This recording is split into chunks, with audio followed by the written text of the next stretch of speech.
Hello dear students, myself Chetan Sharma.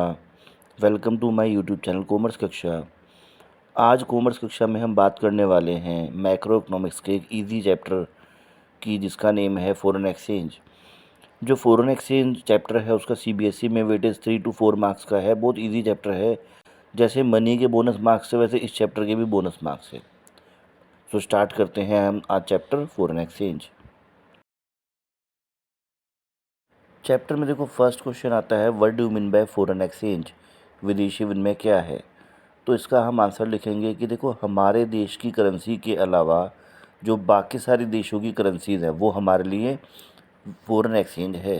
Okay, so all the currencies other than the currency of our domestic country is called foreign exchange. For example जैसे India में हम रहते हैं तो India में जो रुपया है वो हमारी घरेलू मुद्रा है, हमारी डोमेस्टिक करेंसी है। और डॉलर के अलावा जो बाकी सारी करेंसीज है वो हमारी फ़ॉरेन करेंसीज हैं, हमारी फ़ॉरेन एक्सचेंज है। ओके, जैसे डॉलर है, दिनार है, ब्रिटिश पाउंड है, ये सारे हमारे हमारे लिए फ़ॉरेन एक्सचेंज है ना, फ़ॉरेन करेंसी है, विदेशी मुद्रा है। Next point is foreign exchange rate. देखो फ़ॉरेन एक्सचेंज रेट क्या है, ये वो रेट है जिस रेट पर हम एक कंट्री की करेंसी को एक्सचेंज करते हैं दूसरी कंट्री की करेंसी से। जैसे मानो कि $1 ₹80 का है, तो $1 इज इक्वल टू 80 रुपी, ये हमारा फ़ॉरेन एक्सचेंज रेट है। इसको हिंदी बोलेंगे विदेशी विनिमय दर। इसको हम ऐसे भी डिफाइन कर सकते हैं कि foreign exchange rate is the price of foreign currency in terms of domestic currency. मतलब विदेशी विनिमय दर कीमत है किसकी, विदेशी करेंसी की। किसकी टर्म में, हमारी डोमेस्टिक करेंसी की टर्म में। ओके, तो ये क्या है, विदेशी विनिमय दर। जैसे मैंने बताया $1 मानो 80 रुपी का है, तो मतलब $1 परचेज करने के लिए हमें 80 रुपी देने पड़ेंगे। तो 80 रुपी प्राइस हो गया $1 का, तो ये हमारा फ़ॉरेन एक्सचेंज रेट है। अब हम बात करने जा रहे हैं types of foreign exchange rate की। देखो इसमें पहला पॉइंट आता है fix exchange rate. Fix exchange rate वो एक्सचेंज रेट होता है जिसमें जो हमारी गवर्नमेंट है वो हमारे एक्सचेंज रेट को ऑफिशियली डिसाइड करती है एंड डिक्लेयर करती है। इस एक्सचेंज रेट पर फॉरेन करेंसी की डिमांड एंड सप्लाई का कोई इम्पैक्ट नहीं पड़ता। ओके, सिर्फ गवर्नमेंट ही उसको डिसाइड करती है, गवर्नमेंट डिटरमाइन करती है और गवर्नमेंट ही उसमें चेंज लाती है। ये जो सिस्टम है अब नहीं पाया जाता, ये सिस्टम पहले कंट्रीज में पाया जाता था। अब इसकी जगह आ गया है हमारा सेकंड पॉइंट, जो कि है फ्लेक्सिबल एक्सचेंज रेट सिस्टम। जो हमारा फिक्स एक्सचेंज रेट सिस्टम था इसके कुछ मेरिट्स भी थे, कुछ डीमेरिट्स भी थे। पहले इसके मेरिट डिस्कस करते हैं। इसके मेरिट में देखो फर्स्ट पॉइंट आता है स्टेबिलिटी, कि जो हमारा फिक्स एक्सचेंज रेट सिस्टम था इससे इकोनॉमी में स्टेबिलिटी रहती थी, इंटरनेशनल ट्रेड में स्टेबिलिटी रहती थी। कैसे रहती थी कि जो हमारा फिक्स एक्सचेंज रेट सिस्टम था इसमें जो हमारा एक्सचेंज रेट है वो फ्लक्चुएट नहीं होता था, नॉर्मली वो कांस्टेंट रहता था।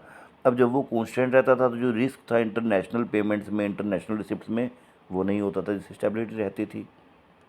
फिर इसमें स्पेकुलेशन पॉसिबल नहीं था। स्पेकुलेशन तभी होगा जब फॉरेन एक्सचेंज रेट में फ्लक्चुएशंस होगा, तो फ्लक्चुएशन होता नहीं था तो इसमें स्पेकुलेशन की भी पॉसिबिलिटी नहीं थी।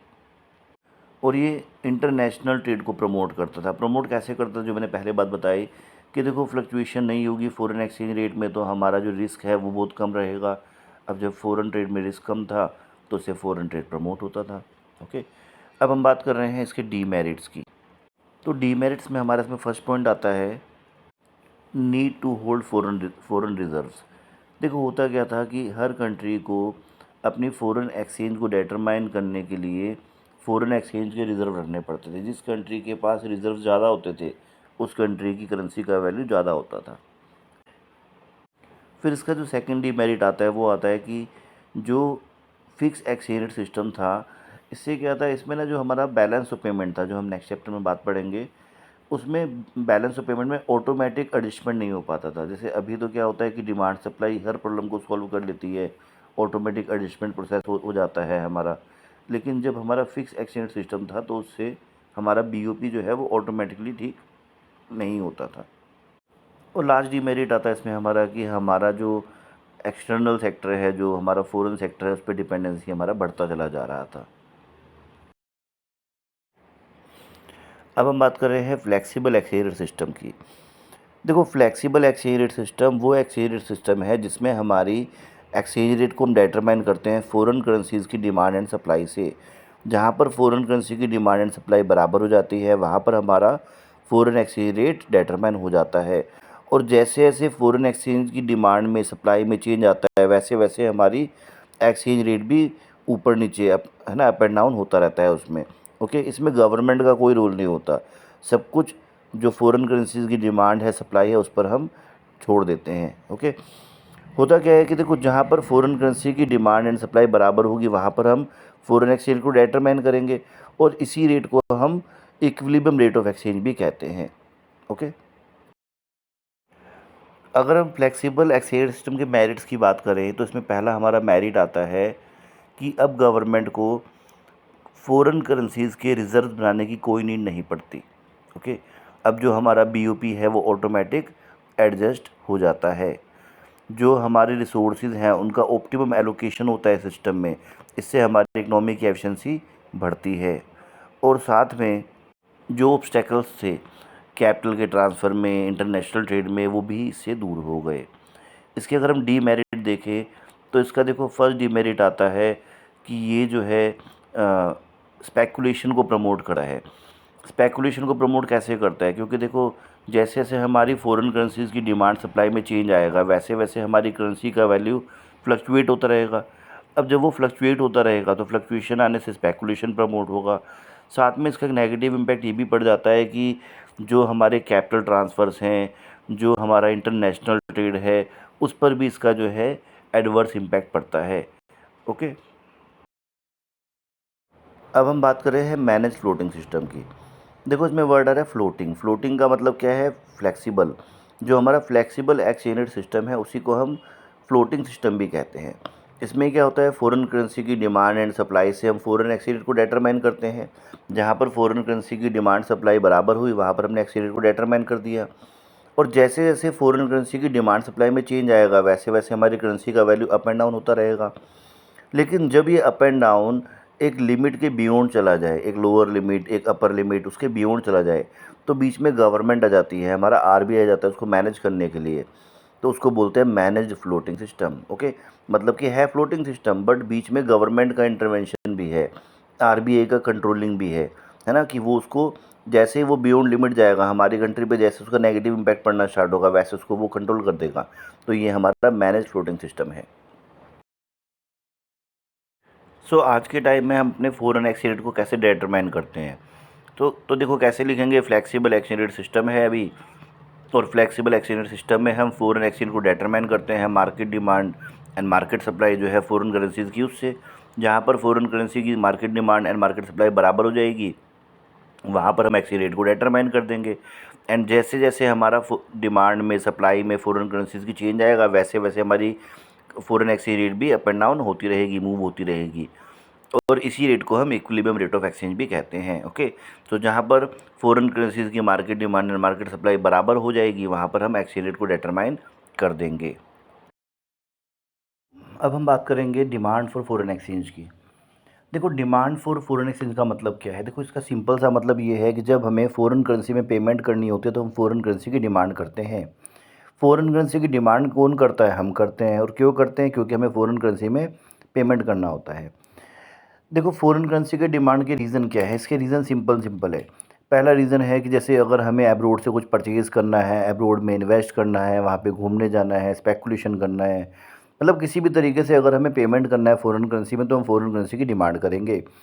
Foreign exchange rate and foreign currency की डिमांड में नेगेटिव रिलेशन होता है। अगर फ़ॉरेन एक्सचेंज रेट बढ़ जाएगा तो जो हम अब्रॉड से सामान परचेज़ करेंगे वो महंगा मिलेगा, इसलिए हम कम खरीदेंगे। तो उससे क्या होगा? फ़ॉरेन करेंसी की डिमांड कम हो जाएगी। और अगर फ़ॉरेन एक्सचेंज रेट कम हो जाएगा तो हमें विदेशों से सामान सस्ता मिलेगा, हम ज़्यादा खरीदेंगे। तो उससे हमारा इम्पोर्ट बढ़ेगा तो हम पेमेंट भी ज़्यादा करने के लिए फ़ॉरेन करेंसी की डिमांड बढ़ा देंगे। नेक्स्ट पॉइंट आता है फ़ॉरेन करेंसी की सप्लाई। देखो फ़ॉरेन करेंसी की सप्लाई कौन करता है? फ़ॉरेनर्स करते हैं। क्यों करते हैं? जब वो हमारी कंट्री से कोई चीज़ परचेज़ करते हैं, हमारी कंट्री में इन्वेस्ट करते हैं, हमारी कंट्री में घूमने आते हैं, हमारी करेंसी पे स्पेकुलेशन करते हैं, तो वो हमारी करेंसी की डिमांड करते हैं और अपनी करेंसी की सप्लाई करते हैं। जो फ़ॉरेन एक्सचेंज रेट है एंड जो फ़ॉरेन करेंसी की सप्लाई है उसमें पॉजिटिव रिलेशन होता है। एक्सचेंज रेट बढ़ेगा तो फ़ॉरेन करेंसी की सप्लाई बढ़ेगी और एक्सचेंज रेट घटेगा तो फ़ॉरेन करेंसी की सप्लाई कम हो जाएगी। अब हम बात कर रहे हैं डेप्रिसिएशन ऑफ डोमेस्टिक करेंसी की। देखो डेप्रिसिएशन ऑफ डोमेस्टिक करेंसी का मतलब क्या है, जब फ्लेक्सिबल एक्सचेंज रेट सिस्टम होता है और उस सिस्टम में डिमांड सप्लाई में चेंज आने से, मतलब फॉरेन करेंसी की डिमांड सप्लाई में चेंज आया और उस चेंज से इंटरनेशनल मार्केट में हमारी करेंसी का वैल्यू घट गया, तो वो है डेप्रिसिएशन ऑफ डोमेस्टिक करेंसी। ठीक है, तो सिंपल सी बात है, फ्लेक्सिबल एक्सचेंज रेट सिस्टम है और फॉरेन करेंसी की डिमांड सप्लाई में चेंज आने से हमारी करेंसी का वैल्यू फ़ॉरेन करेंसी के कंपैरिजन में घट गया, तो वो हमारा डेप्रिसिएशन है। देखो जब हमारी करेंसी का डेप्रिसिएशन होगा तो उससे क्या होगा, डेप्रिसिएशन होने का हमारे बीओपी पर पॉजिटिव इम्पैक्ट पड़ेगा। हमारे पास जो फ़ॉरेन करेंसी का इन्फ्लो है वो बढ़ेगा। कैसे बढ़ेगा, देखो सिंपल सी बात है, जब हमारी करेंसी का वैल्यू घटेगा तो क्या होगा, फ़ॉरेनर्स को हमारी चीज़ सस्ती मिलेंगी तो वो हमारी चीज़ें ज़्यादा खरीदेंगे, हमारे एक्सपोर्ट बढ़ जाएंगे। जब हमारे एक्सपोर्ट बढ़ जाएंगे तो उससे क्या होगा, पैसा ज़्यादा आएगा हमारे पास। और दूसरा क्या होगा कि हमारे इंपोर्ट महंगे हो जाएंगे। जब इंपोर्ट महंगे हो जाएंगे तो हम विदेशों से सामान कम खरीदेंगे। जब हम कम परचेजिंग करेंगे तो हमारा जाने वाला पैसा बच जाएगा। तो इसका ऑल ओवर इम्पैक्ट क्या पड़ेगा बीओपी पे, पॉजिटिव इम्पैक्ट पड़ेगा, हमारे पास इनफ्लो बढ़ जाएगा फॉरेन करेंसी का। अब देखो नेक्स्ट पॉइंट आता है एप्रिसिएशन ऑफ डोमेस्टिक करेंसी। देखो एप्रिसिएशन ऑफ डोमेस्टिक करेंसी का मतलब है कि फ्लेक्सिबल एक्सचेंज रेट सिस्टम है और फॉरेन करेंसी की डिमांड सप्लाई में चेंज आने से इंटरनेशनल मार्केट में हमारी करेंसी का वैल्यू बढ़ गया, तो वो हमारा एप्रिसिएशन है कि हमारी करेंसी का वैल्यू एप्रिशिएट हो गया। जब हमारी करेंसी का एप्रिसिएशन होगा तो उसका बीओपी पर क्या इम्पैक्ट पड़ेगा, देखो जब हमारी करेंसी का वैल्यू बढ़ेगा तो उससे क्या होगा, उससे जो रुपया है उसका प्राइस बढ़ गया, रुपया महंगा मिल रहा है फ़ॉरेनर्स को। जब फ़ॉरेनर्स को रुपया महंगा मिलेगा तो क्या होगा, जो वो हमारी कंट्री से परचेजिंग करेंगे, मतलब जो हमारा एक्सपोर्ट है वो उनके लिए महंगा हो जाएगा, उनको हमारी से महंगी मिलेंगी, तो वो कम परचेज़ करेंगे। जब वो कम परचेज़ करेंगे तो क्या होगा, हमारे एक्सपोर्ट कम हो जाएंगे। जब हमारे एक्सपोर्ट कम हो जाएंगे तो फ़ॉरेन करेंसी का इन्फ्लो कम हो जाएगा। और दूसरा क्या होगा, हमारी कंट्री के जो रेजिडेंट्स हैं उनको जो इम्पोर्ट है वो सस्ते पड़ेंगे, उनको जो विदेशी गुड है, जो फ़ॉरेनर गुड है वो सस्ते मिलेंगे। जब उनको सस्ते मिलेंगे तो वो ज़्यादा परचेज़ करेंगे, ज़्यादा परचेज़ करेंगे तो हमारे जो इम्पोर्ट है वो बढ़ जाएंगे, तो फ़ॉरेन करेंसी का आउटफ्लो ज़्यादा होने लग जाएगा। तो ऐसे क्या होगा, हमारे पास पैसा आएगा कम और जाएगा ज़्यादा, तो ऑल ओवर हमारा नेगेटिव इम्पैक्ट पड़ जाएगा। अब हम बात करने वाले हैं डीवैल्यूएशन और रीवैल्यूएशन की। देखो डीवैल्यूएशन रीवैल्यूएशन ये सेम डेप्रिसिएशन एप्रिसिएशन जैसे ही है, सेम ही बात है, लेकिन देखो डिफरेंस क्या है, डिफरेंस ये है, जो डीवैल्यूएशन रीवैल्यूएशन का कंसेप्ट है ये फिक्स एक्सचेंज रेट सिस्टम से रिलेटेड है। मतलब क्या होता है, फिक्स एक्सचेंज रेट सिस्टम है, इसमें क्या होता है, गवर्नमेंट हमारी एक्सचेंज रेट को ऑफिशियली डिटरमाइन करती है। अब देखो जब गवर्नमेंट ऑफिशियली हमारी करेंसी का वैल्यू इंटरनेशनल मार्केट में घटा देती है तो उसको बोलते हैं हम डीवैल्यूएशन ऑफ डोमेस्टिक करेंसी। और वैसे ही अगर इंटरनेशनल मार्केट में गवर्नमेंट हमारी करेंसी का वैल्यू ऑफिशियली बढ़ा देती है तो उसको बोलते हैं revaluation of domestic currency. Okay, so appreciation depreciation के जैसा ही है, सेम इम्पैक्ट है रीवैल्यूएशन एंड डीवैल्यूएशन का इम्पैक्ट। बस डिफरेंस क्या आ रहा है, डिफरेंस यही आ रहा है कि जो एप्रिसिएशन डेप्रिसिएशन था वो हमारा फ्लेक्सिबल एक्सचेंज सिस्टम में होता है, फॉरेन करेंसी की डिमांड सप्लाई में चेंज आने से होता है, और जो डीवैल्यूएशन रीवैल्यूएशन है ये फिक्स एक्सचेंज रेट सिस्टम में होता है। अब आपको क्या लगता है, डेप्रिसिएशन एंड डीवैल्यूएशन क्या सेम पॉइंट है, सेम ही कंसेप्ट हैं? तो देखो दोनों का अफेक्ट तो सेम है बट कंसेप्ट सेम है। कंसेप्ट क्या है, देखो जो डेप्रिसिएशन है वो फ्लेक्सिबल एक्सचेंज सिस्टम में होता है, जो डीवैल्यूएशन है वो फिक्स एक्सचेंज सिस्टम में होता है। एक करेंसी का डेप्रिसिएशन होता है उस करेंसी की डिमांड सप्लाई में चेंज आने से, फॉरेन करेंसी की डिमांड सप्लाई में चेंज आने से डेप्रिसिएशन होगा। और डिवैल्यूएशन कब होगा, जब गवर्नमेंट ऑफिशियली हमारी करेंसी का वैल्यू कम कर देगी तो क्या होगा, डीवैल्यूएशन होगा। तो दोनों लगते सेम है बट दोनों में डिफरेंस है, लेकिन दोनों का इम्पैक्ट सेम है। अब हम बात करने वाले हैं फॉरेन एक्सचेंज मार्केट की। देखो फॉरेन एक्सचेंज मार्केट क्या है, फॉरेन एक्सचेंज मार्केट वो मार्केट है जहाँ पर हम फॉरेन करेंसीज का सेल परचेज करते हैं। ये रियलिटी में कोई फिजिकल मार्केट नहीं, एक सिस्टम है, हमारा मॉनेटरी सिस्टम है। इसके अंदर बैंक्स वगैरह, आरबीआई वगैरह, फाइनेंशियल जो बाकी के फाइनेंशियल इंस्टीट्यूशंस है वो सारे आते हैं, है ना, जो बेसिकली हेल्प करते हैं फ़ॉरेन करेंसीज को सेल परचेज करने में। ऐसा नहीं है कि कोई एक मार्केट है जहाँ पर आवाज़ लगाई जा रही है डॉलर ले लो दिनार ले लो, ना, ऐसा नहीं है। ये एक पूरा सिस्टम है, एक फिजिकल प्लेस नहीं है। जो फॉरेन एक्सचेंज मार्केट है इसमें दो टाइप्स हैं इसके। इसमें पहला आता है स्पॉट मार्केट। स्पॉट मार्केट का मतलब है ऑन द स्पॉट, मतलब उसी वक्त। इसको हिंदी में चालू बाज़ार कहते हैं। मतलब ये वो बाज़ार है, ये वो मार्केट है जहाँ पर हम ऑन द स्पॉट एक ट्रांजेक्शन करते हैं और उसी वक्त उसका सेटलमेंट भी कर देते हैं। इसके अंदर हम 2 दिनों का एक टाइम लेके चलते हैं कि अगर हमने आज एक ट्रांजेक्शन की है, आज एक एग्रीमेंट किया है और अगर हमने उसका सेटलमेंट आज कर लिया या 2 दिनों के अंदर कर लिया तो वो हमारा स्पॉट मार्केट है। जो रेट ऑफ एक्सचेंज इस मार्केट में होता है उसको बोलते हैं हम spot rate of exchange. Okay, और जो ये मार्केट होता है ये मार्केट बेसिकली डेली नेचर का मार्केट होता है। नेक्स्ट आता है हमारा फॉरवर्ड मार्केट। देखो फॉरवर्ड मार्केट फ्यूचर से रिलेटेड है। ये वो मार्केट है जिसमें हम एग्रीमेंट आज कर रहे हैं बट फ्यूचर में हम एक स्पेसिफिक डेट पे इसका सेटलमेंट करेंगे। जो रेट ऑफ एक्सचेंज इस मार्केट में होता है उसको बोलते हैं फॉरवर्ड रेट ऑफ एक्सचेंज। अब हम बात कर रहे हैं functions of foreign exchange market की। देखो फॉरेन एक्सचेंज मार्केट के जो फंक्शन है इसमें सबसे पहला फंक्शन आता है हमारा ट्रांसफ़र फंक्शन का। ट्रांसफ़र फंक्शन का मतलब है कि हम फॉरेन एक्सचेंज मार्केट में परचेजिंग पावर को, फॉरेन करेंसीज को एक कंट्री से दूसरी कंट्री, एक जगह से दूसरी जगह हम ट्रांसफ़र कर सकते हैं। दूसरा आता है हमारा फिर क्रेडिट फंक्शन। क्रेडिट फंक्शन का मतलब क्या है कि फॉरेन एक्सचेंज मार्केट में हम फॉरेन करेंसी की बोरोइंग लैंडिंग ईजिली कर सकते हैं। मतलब foreign exchange market foreign currencies में बोरोइंग करने में, लैंडिंग करने में हेल्प करता है। लास्ट आता है इसका हेजिंग फंक्शन। हेजिंग फंक्शन को हिंदी में बोलते हैं पूर्वोपाय कार्य। मतलब इसका क्या है, इसका मतलब ये है कि अगर हमें मानो 6 मंथ के बाद हमें कोई डॉलर चाहिए। अब 6 मंथ के बाद डॉलर का वैल्यू अप भी हो सकता है, डाउन भी हो सकता है। डाउन हो गया तो अच्छी बात है, बट अगर अप हो गया तो लॉस हो जाएगा। तो उस लॉस को कवर करने के लिए हम पहले एक एग्रीमेंट कर लेते हैं कि हम 6 महीने बाद इस रेट पर इतने डॉलर परचेज़ करेंगे। अब अगर डॉलर का रेट अप हुआ तो आपको नुकसान नहीं होगा। तो ऐसे आपको रिस्क कवर प्रोवाइड कराता है foreign exchange market. So I hope आपको चैप्टर समझ में आ गया होगा। चैप्टर बहुत इजी है, इसको प्रिपेयर करिए। 3 to 4 मार्क्स एग्ज़ाम में आता है, लेकिन ये है कि मार्क्स चाहे कम है लेकिन बोनस मार्क्स हैं। बहुत इजी है और इसको अच्छे से वीडियो को देखिएगा, समझिएगा, लर्न करिएगा चैप्टर को। वीडियो को लाइक एंड सब्सक्राइब करना मत भूलिएगा। आपको वीडियो कैसी लगी है कमेंट बॉक्स में ज़रूर बताइएगा। जल्दी ही मैं जो नेक्स्ट चैप्टर है बैलेंस ऑफ पेमेंट उसकी वीडियो भी अपलोड करने वाला हूँ। Thank you for watching this video.